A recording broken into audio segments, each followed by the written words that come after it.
Back when I was 20, during the summer before my senior year of college, I landed an internship at a financial firm downtown. One of those places where the ceilings hum, the coffee tastes burnt, and everyone pretends to love Excel. The internship wasn't glamorous, but it paid well, and it looked great on a resume. There were 8 of us assigned to the intern section, a cluster of low cubicles squeezed so close that you could practically feel each other's breathing. Most of the interns were chill, normal college kids trying to survive the summer grind. But then there was Alex. Alex didn't look like he belonged anywhere near finance. Tall, thin, pale, hair so messy it looked permanently rain-soaked. But what stood out wasn't his appearance. It was the way he behaved, specifically around me. The first day, he leaned over my cubicle wall so silently that I didn't realize he was there until his shadow inched across my keyboard. When I looked up, all I saw was his head hovering above the divider. Eyes wide, mouth stretched into this frozen grin. He tilted his head like a crooked mannequin and, in this low, drawn-out voice, whispered, "Working hard, or hardly working." I forced a laugh, assuming he was being awkward. But then he did it again, and again, and again. Every single day, I'd see his head rise slowly above my cubicle like something lifting itself out of a swamp. Same stiff smile, same tilted head, same off-key, theatrical voice, like someone pretending to be creepy, except the longer it went on, the more I realized he wasn't pretending. Sometimes he wouldn't even speak. He'd just lean there, staring, breathing way too softly, like he was waiting for me to make a move.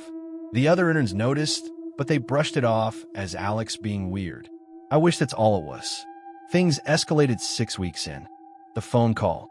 One night, around 9 p.m., I got a call from an unknown landline. Expecting a delivery confirmation, I answered. All I heard was breathing.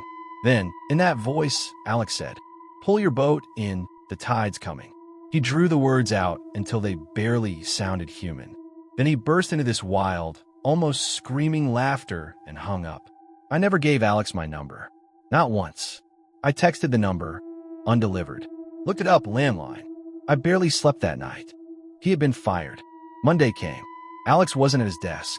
When I asked my supervisor, he looked confused. He told me Alex had been fired the previous week for refusing to do any work. So Alex hadn't even been employed when he called me. That was the first moment I truly felt scared. For a few days, I jumped at every sound, every shadow near my window, every unfamiliar number on my phone. But nothing happened until one early morning. The backyard. It was a Friday around 5 a.m. The world outside was still gray, the kind of quiet that feels like it's holding its breath. Something made me look out my bedroom window, and there he was. Alex was standing in my backyard, perfectly still, hands at his sides, looking straight up at my window. He didn't move, not a twitch. Then, in that same warped, sing-song voice, barely loud enough to cut through the morning air, he called my name. Drew it out like a taunt. I grabbed my phone. The moment I threatened to call police, he slowly leaned his head back and began laughing. Not normal laughter, this choking, high-pitched, unhinged sound that barely matched his face. Then he turned and walked into the trees behind my house. The police couldn't do much. He hadn't broken in. He hadn't threatened me.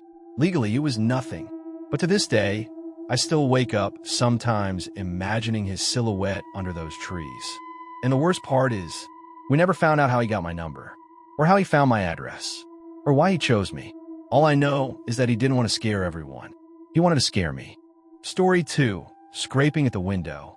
I was 17 when it happened, my first real job, bagging groceries in a small, quiet Vermont town where the most exciting news was when the bakery got a new muffin flavor.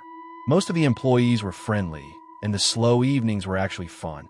We'd gather at the front registers telling dumb jokes, watching the clock, and try not to fall asleep.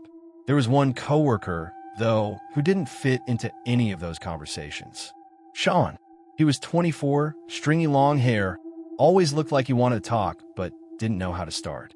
He worked in the dairy aisle, so our paths didn't cross often. At first, I barely noticed him. But then he started showing up in the group chat. Then private messages.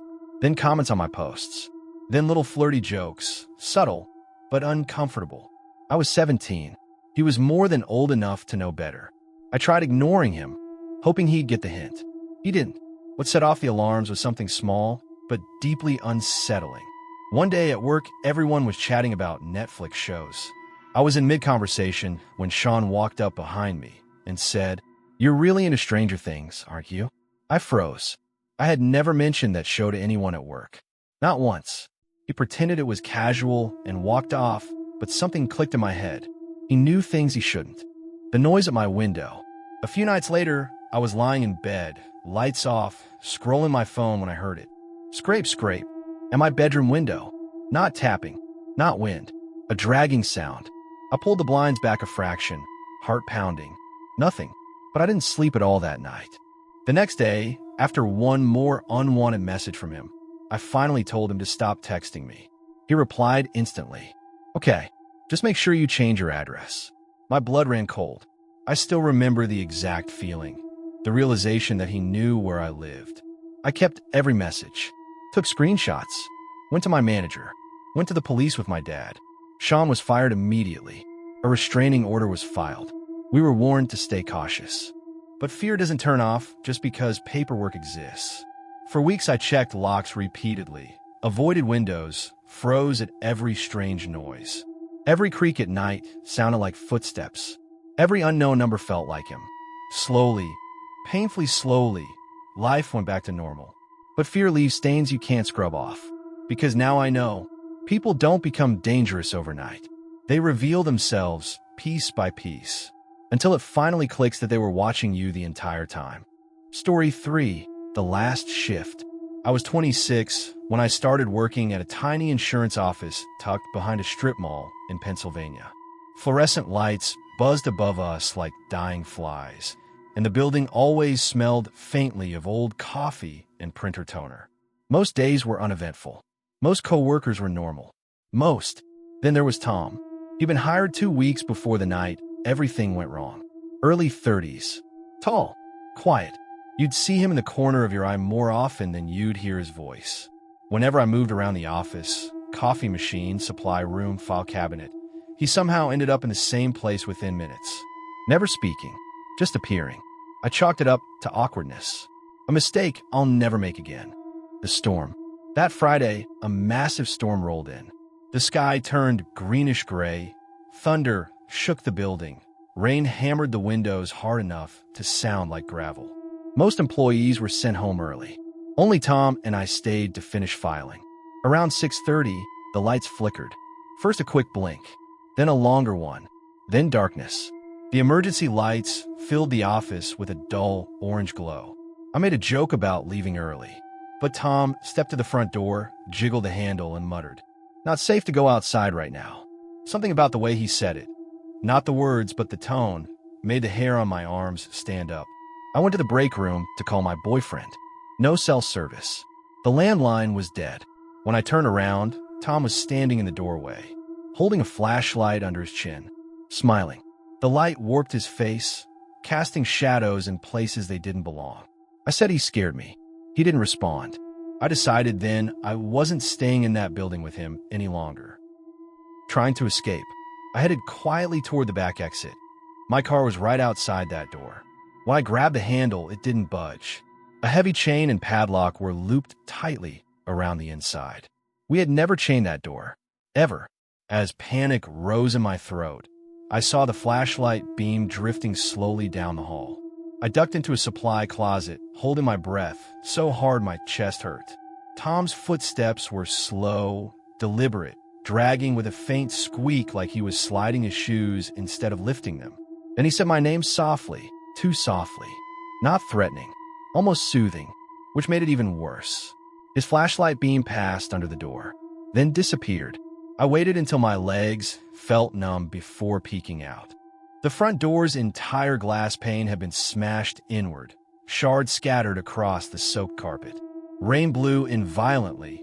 Lightning strobed across the parking lot. Tom was gone, or hiding, or waiting.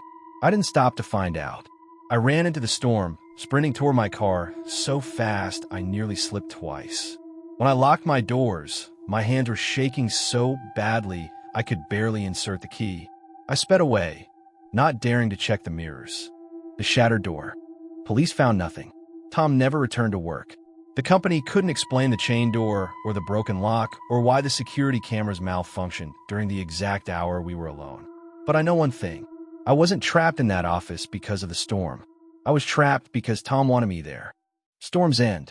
People like him don't.